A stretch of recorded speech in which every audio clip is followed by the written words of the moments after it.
পরিবেশ পরিবর্তিত হচ্ছে, অফলাইন থেকে অনলাইন ব্যবস্থার সঙ্গে যে যত তাড়াতাড়ি অ্যাডজাস্ট করে নিতে পারবে তার তত মঙ্গল। কারণ করোনা ভাইরাস কোনোদিন যাবে না, পরিস্থিতি কোন দিকে যাচ্ছে সেটা আমরা নিজেরাও বুঝতে পারছি না। অতএব পরিবেশ পরিস্থিতির সঙ্গে যত তাড়াতাড়ি তুমি অ্যাডজাস্ট করে নিতে পারবে তত তোমার মঙ্গল। অ্যাডজাস্ট তোমাকে করতেই হবে, অ্যাডজাস্ট যদি না করতে পারো তাহলে তোমার বিপদ, খুব বিপদ, সমূহ বিপদ। এই যে এখন করোনা ভাইরাসের প্রকোপের কথা আমরা সবাই জানতে পারছি। করোনা ভাইরাসের প্রকোপ প্রতিরোধ করার জন্য এখন চতুর্দিকে তো মহামারী আকার ধারণ করেছে। করোনা ভাইরাসকে প্রতিরোধ করার জন্য কি কি করণীয়?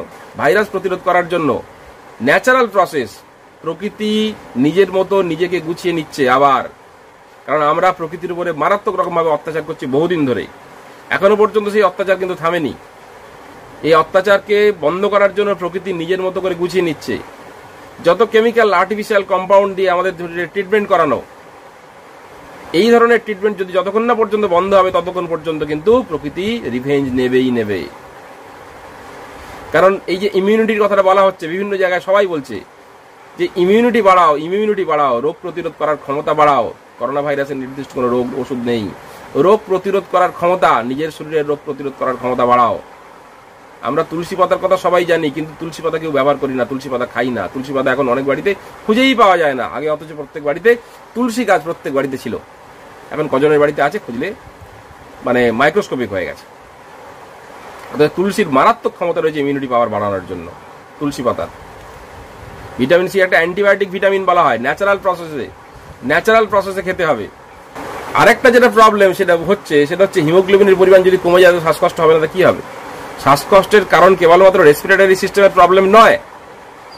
শ্বাসকষ্টের কারণ, বারবার বলছি, শ্বাসকষ্টের কারণ কেবলমাত্র রেসপিরেটরি সিস্টেমের প্রবলেম নয়। হৃৎপিণ্ড এবং লাংস দুটো পরস্পরের সঙ্গে রিলেটেড। হার্ট সারা দেহে রক্তটা ছড়িয়ে দেয় এবং সারা দেহে রক্তকে ফিরে আসবে হৃৎপিণ্ড সেই রক্তটাকে ফুসফুসে পাঠিয়ে পিউরিফাই করবে। হৃৎপিণ্ড সেই রক্তটা ফুসফুসে পাঠিয়ে পিউরিফাই করে পরিশ্রুত করবে, করার পরে আবার সেই পরিশ্রুত রক্তটা হৃৎপিণ্ড আবার সারা শরীরে পাঠিয়ে দেবে। তাহলে সারা দেহে অক্সিজেন পাঠানোর জন্য, প্রয়োজনীয় উপাদানগুলো পাঠানোর জন্য লাংস একা দায়ী নয়, হার্টও দায়ী। বংশগত কারণে হিমোগ্লোবিনের যে পলিপেপটাইড চেন, সেই পলিপেপটাইড চেনটাই সঠিকভাবে তৈরি হয় না। হিমোগ্লোবিন তৈরি হওয়ার জন্য হিম আর গ্লোবিন, হিম মানে আয়রন, গ্লোবিন মানে প্রোটিন দরকার। সেই জন্য প্রোটিন খেতে বলছে বারবার, এটাও তোমরা সবাই জানে। আর এটা তো বুঝতে হবে কেন বলছে, প্রোটিনটা খেতে কেন বলছে, ভিটামিন সি খেতে কেন বলছে, ওই যে জিঙ্ক খেতে কেন বলছে। এমনি বলছে না, প্রত্যেকটা সঠিক কারণ রয়েছে। এগুলো প্রত্যেকটা ইমিউনিটি বাড়ায়, রোগ প্রতিরোধ করার ক্ষমতা বাড়ায়। এবারে বুঝতে হবে যে প্রোটিন শুধু খেতে বললে হলো না। প্রোটিনের মধ্যে যে 23 রকমের প্রোটিন আমাদের শরীরে প্রয়োজন, তার মধ্যে যে 10 রকম মানে মত পার্থক্যে এটা 8 রকম, যদিও বাকি দুটো যে এক্সট্রা দুটো অ্যামাইনো অ্যাসিড, সেই দুটো অ্যামাইনো অ্যাসিড গুলোকে পরিপূর্ণভাবে সম্পূর্ণরূপে তৈরি হয় না বলেই অনেক সময় 10টা এসেন্সিয়াল অ্যামাইনো অ্যাসিড বলা হয়, অনেকে বলা হয় 8টা এসেন্সিয়াল অ্যামাইনো অ্যাসিড।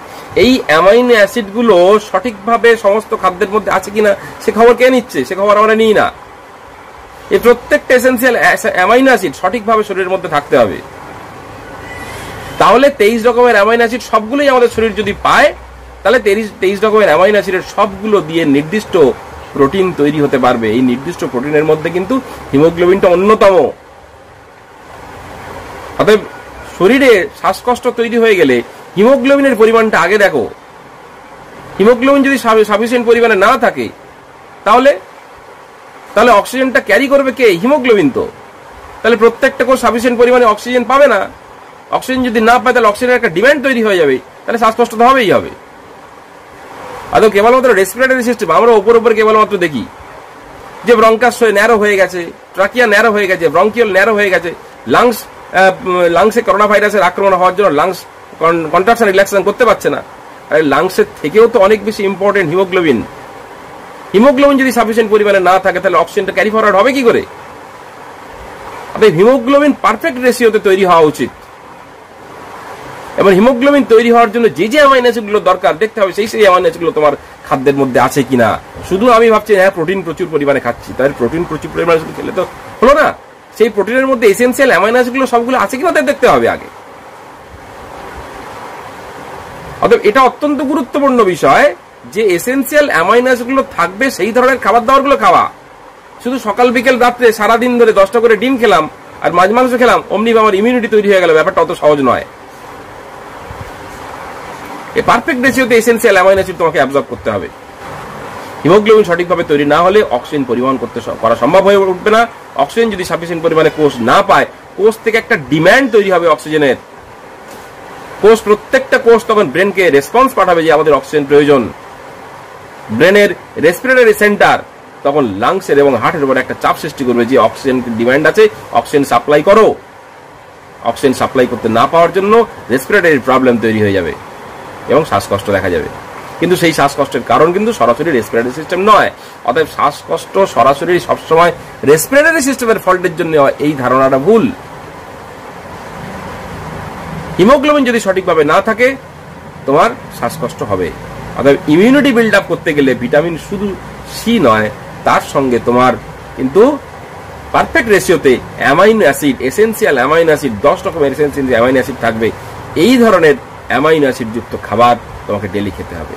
আর আমাদের বাঙালিদের যে খাদ্যাভ্যাসের ধরন, তাতে ম্যাক্সিমাম অ্যামাইনো অ্যাসিড গুলো প্রোটিন রান্না করার পরে after processing maximum amino acid নষ্ট হয়ে যায়। আমরা মনে করছি মাংস খাচ্ছি মানে প্রচুর প্রোটিন খাচ্ছি, হ্যাঁ, কিন্তু মাছ খাচ্ছি মানে প্রোটিন খাচ্ছি, কিন্তু এদের রান্না আফটার প্রসেসিং আমরা তো স্পাইসি করে ফেলি। প্রসেসিং এর ফলে এর মধ্যে ম্যাক্সিমাম অ্যামাইনো অ্যাসিডটা নষ্ট হয়ে যায়। যে 5টা প্যারাগ্রাফ তৈরি করে দিন স্যার, ওই 5টাও মুখস্থ করে যাবে, পরীক্ষা হলে বসবে, ওই 5টার মধ্যে একটা পড়লে একদম গাঁতিয়া মুখস্থ করে লিখে দিয়ে চলে আসবে, প্রচুর নাম্বার পাবে। কিন্তু তাকে ছোটবেলা থেকে শেখানো হলো না যে প্যারাগ্রাফটা কিভাবে লিখতে হয়। তাকে ছোটবেলা থেকে শেখানো হলো না তার লেটারটা কিভাবে লিখতে হয়। সে ভুল করুক, কিন্তু প্রথম থেকেই আমরা ওই ইঁদুর-দৌড়ের লড়াইতে প্রত্যেকে নাম্বার পাওয়ানোর জন্য, ছেলে মেয়েদেরকে ফার্স্ট করানোর জন্য তাদেরকে কেবলমাত্র ভালোটা মুখস্থ করাই, কিন্তু তাকে প্রকৃত জিনিসটা শেখাই না আমরা। ঠিক একই জিনিস ছোটবেলা থেকে আমাদের তৈরি হয়ে আসছে। আমাদের যা কিছু প্রবলেম হলো সঙ্গে সঙ্গে আমরা ওষুধকে ডেকে নিয়ে চলে এলাম। ওষুধ হচ্ছে ভাড়াটে সৈন্য, মেডিসিন হলো ভাড়াটে সৈন্য। কিচ্ছু হলো সঙ্গে সঙ্গে মেডিসিন আমরা চার্জ করতে শুরু করে দিলাম, রোগটাকে সেরে গেল। কিন্তু ওই যে সামান্য একটা প্রবলেম হয়েছিল, সেই প্রবলেমটাকে ওভারকাম করার জন্য তার বডির যে স্বাভাবিক প্রতিরোধ করার ক্ষমতা, সেই প্রতিরোধ ক্ষমতা, ইমিউনিটি পাওয়ার বিল্ড আপ করার জন্য যে টাইমটা দরকার, সেই টাইমটা তাকে দেওয়া হলো না, তার বডিকে দেওয়া হলো না। তাহলে স্বাভাবিক ন্যাচারাল ইমিউনিটি বিল্ড আপ তার শরীরে হয় না। এই ন্যাচারাল ইমিউনিটি বিল্ড আপ না হওয়ার কারণে এই সমস্যাটা তৈরি হচ্ছে। আর এই যে অক্সিজেন স্যাচুরেশন লেভেল কমে যাচ্ছে, এর কারণ অক্সিজেন সাফিসিয়েন্ট পরিমাণে হিমোগ্লোবিনের সঙ্গে যুক্ত হতে পারছে না, due to infection of corona virus in our respiratory tract and our lungs. এই ভাইরাসটার কারণে এবং তার ভাইরাসের বডিলি সিক্রেশনের কারণে, তাদের মুভমেন্টের কারণে অ্যাকচুয়ালি অক্সিজেন হিমোগ্লোবিনের সঙ্গে প্রপারলি বাইন্ড করতে পারছে না। এটা এক নম্বর কারণ। হয় বন্ড তৈরি করতে পারছে না, অথবা হিমোগ্লোবিন সাফিসিয়েন্ট পরিমাণে নেই, তাই হচ্ছে না। যার জন্য এই কথাটা বারবার বললাম আমি, হিমোগ্লোবিন নেই তো অক্সিজেন স্যাচুরেশন লেভেল কমবে না কেন? এমনি হিমোগ্লোবিন তার মাথায় ছিল, কম ছিল। এরপরে করোনা ভাইরাস এসে করলো কি, যেটুকুনি হিমোগ্লোবিন ছিল তার সঙ্গে অক্সিজেনকে আর জুড়তেও দিচ্ছে না। এমনি সে মাথায় ছিল, তারপরে যদি আবার চাপ পড়ে গেল, সে আর সহ্য করতে পারবে? কোনোদিন পারবে না। কারণ ভাইরাসটার অ্যাকুমুলেশন আমাদের লাংস আর রেসপিরেটরি ট্র্যাক্টে প্রচুর পরিমাণে হওয়ার জন্য ও করবে কি, অক্সিজেনকে হিমোগ্লোবিনের সঙ্গে যুক্ত হতেই দেবে না। তাহলে আমার ঘরে যদি আমার প্রচুর লোক হয়ে থাকে, আমি আমার প্রপার কাজকর্ম করতে পারবো না তো? খুব স্বাভাবিক ব্যাপার।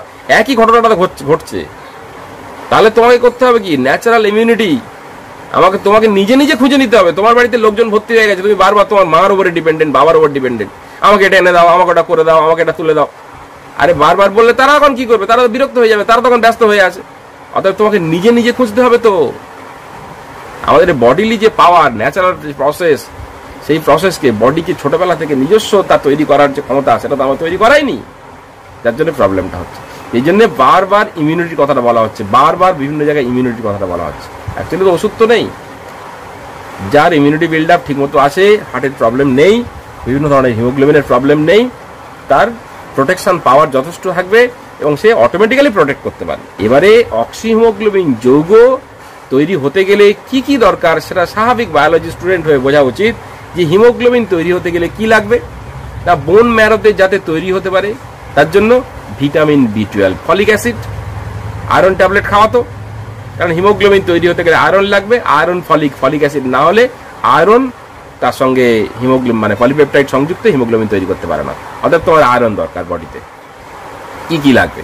একদম সাধারণ কনসেপ্ট, আয়রন দরকার এবং বোন ম্যারো থেকে আয়রন পলিপেপটাইড সহ হিমোগ্লোবিন তৈরি করার জন্য যে মানে ফলিক অ্যাসিডগুলো লাগবে সেই ফলিক অ্যাসিডটা দরকার। অর্থাৎ ভিটামিন বি কমপ্লেক্স দরকার, ভিটামিন বি কমপ্লেক্স দরকার, তার সঙ্গে ওই বললাম আয়রন দরকার এবং হিমোগ্লোবিন তৈরি করার জন্য যে পলিপেপটাইড মানে চেন অফ অ্যামাইনো অ্যাসিড অথবা এসেন্সিয়াল অ্যামাইনো অ্যাসিডগুলো দরকার। তাহলে এসেন্সিয়াল অ্যামাইনো অ্যাসিড আর vitamin B complex, iron, haemoglobin তৈরি হয়ে গেল।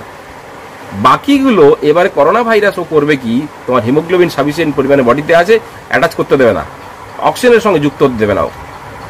যাতে যুক্ত হতে পারে তার জন্য একজন গার্ড দরকার, যে গার্ড তোমাকে এই 2 নম্বরই কাজগুলো করতে বাধা দেবে। সেই গার্ডটাকে না ভিটামিন সি। গার্ডের অ্যাক্টিভেশনের জন্য দায়ী কি? সে যাতে গার্ড প্রপারলি কাজ করতে পারে তার জন্য দায়ী কে? তার জন্য তাকে হেল্প করবে কে? তার জন্য হেল্প করে ক্লোরিন আর জিঙ্ক। এই যে সেন্ট পাচ্ছে না, এমনি নাসাপথের মধ্যে ন্যাজাল প্যাসেজের মধ্যে due to accumulation of huge mucus তুমি এমনিই গন্ধ পাবে না।